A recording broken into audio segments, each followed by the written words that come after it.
Hello, this is Andrew from Team Jawin here with my kitty Pepper coming at you with the top 10 video tonight. Now in Yu-Gi-Oh! There's a lot of decks that archetypes are very powerful, that do what they do with their best, like Inverti's having no hand and making big boards, or Dragon Rulers spamming out rank 7s. But a lot of people forget that some of the best decks were only able to do what they do because they were supplemented what we called in the game known as engines.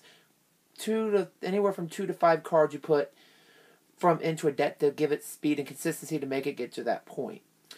An example of this, because it's an ornamental, is like the Wind Witch engine. It's a small engine that allowed you to turbo out a Crystal Wing Synchro Dragon that was undestroyable by card effects, and it helped thin your deck out of cards to make consistency go up.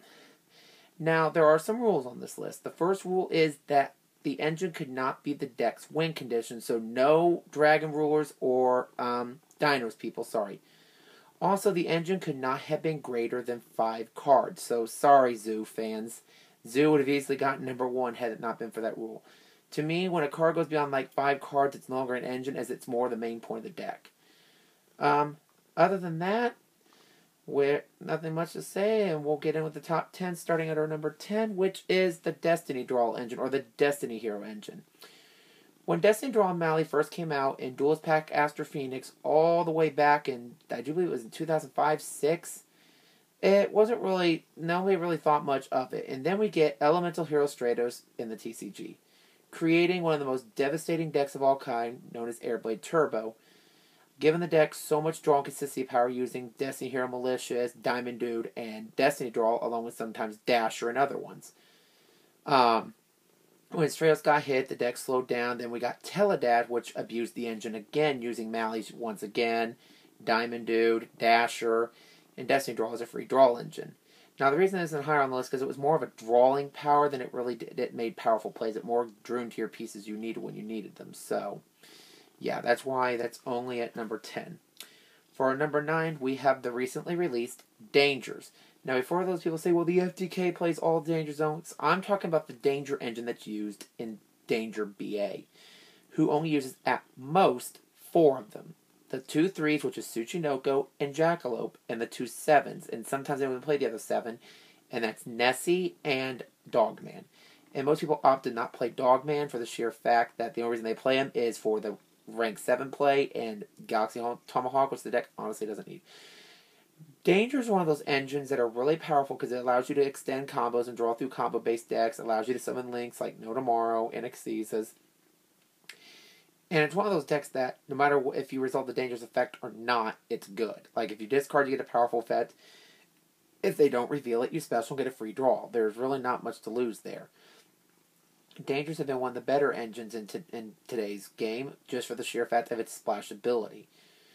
Unfortunately, it's one of the engines that was also part of an infamous FTK, but that FTK is no longer as viable with Firewall gone. But, yeah.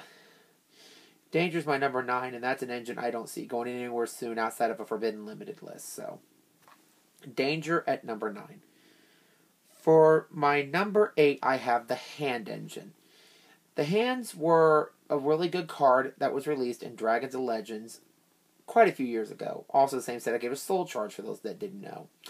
Hands at first were really good. They were just decent, and then people realized that, wait a minute, I could put these in decks that spam rank 4s if I need to.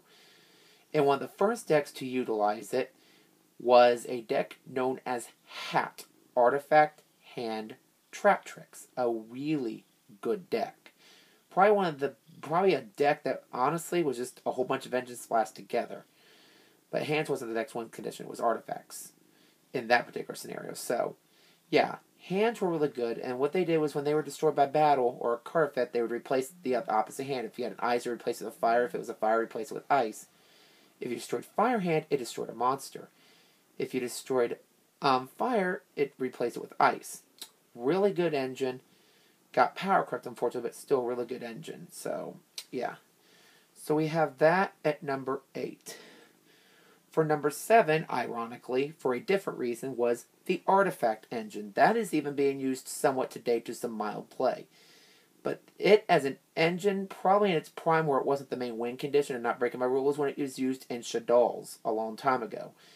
It was a light target for El Shaddai constructs. The worst case scenario, you didn't see Sanctum or whatever, you saw the monsters too early, you could Shaddai fusing them away from your hand and not rely on your opponent pulling them up like you did before. Artifacts were also one of those things that changed the state of the game where you can't just... It made people think about just blind MSTing back row because you were afraid of an artifact morale attack or an artifact scythe and would just neg yourself so hard. Or that cute little Sanctum or Ignition. So yeah, Artifact Engine would definitely be my number 7 on this list. For my number 6, we have the Speedroid Engine. When Speedroids were first introduced in the TCG and high-speed riders, that people just thought, meh, they're not really nothing that special. Then people realized, oh, wait a minute, Terratop's a one-card Dante. And then the deck spiked in popularity, and it was used in Burning Abyss for quite a while until the limiting of Terratop because of the Subfusion Zoo combo back in the day. So, yeah, that wasn't even really that long ago. So, they hit Terratop 1, which slowed that engine down, but it was still a really powerful engine. It was 2 free monsters on board for a rank 3, and some people even played, I think it was 3-eyed dice or red-eyed dice, I don't remember which one it was, that allowed them to play synchro moves as well if they needed to. So, yeah, Speedroid definitely earns a number 6 on this list. For my number 5, we have the Sky Striker engine, which consisted of Engage, Drones, and Kagari, which made the engine viable enough, unfortunately. Granted, it was a push, but that engine was extremely powerful. It gave the deck a searchable token producer and a free +1, and it was obviously used to extend link combos. Now, to be fair, it was a very quickly hit engine, which is why it was not higher on this list. That engine was very quickly dealt with Konami because it's a splash ability and how much it changed the game. So, I'm really happy that that got limited, and it's like, nothing really much else to say about it. So, that was my number 5. So, for a couple other honorable mentions were the TG engine, which was used back in TG Agent days. But outside of that, couple formats, it wasn't really much popular, so and the other one was, besides one, which was Predaplant, which only was used yet again for a niche use for a couple of things. So yeah, that was pretty much it on that factor. So, to my number 4, we have the Invoked engine. Now, some people will question that this is most of the deck's win conditions, but there are some Invoked engines out there where that is not the deck's win condition. Like, I've seen Trickstar Invoked, Cyber Invoked. I've seen quite a few where that is not their sole win condition. Now, obviously, in Mech Knight Invoked, that basically is their win condition. But there are some decks I have seen where this is done. Invoked is probably one of the most clever engines in the game and one I'd like to see stay in the game for a very long time. It gives a lot of decks the ability to do a lot of neat stuff. Now, I just wish Mechabell wasn't so splashable, but that's just what it is. I kind of wish him and like another one had been switched for attributes. Like maybe make him the water one, make it a little more hard to go into. But the engine's really good, and I hope to see Invoked. So, my engine number 4 will be Invoked. For my number 3, we have the Draco Pendulum series, like Vector, Luster, and Draco Face-Off. Now, the reason I didn't put Performage or Performapals in its place was for the sheer fact that they were the deck's win condition. Dracos just gave the deck searchability and scales that were searchable off Draco Face-Off, but they didn't make the deck's win condition.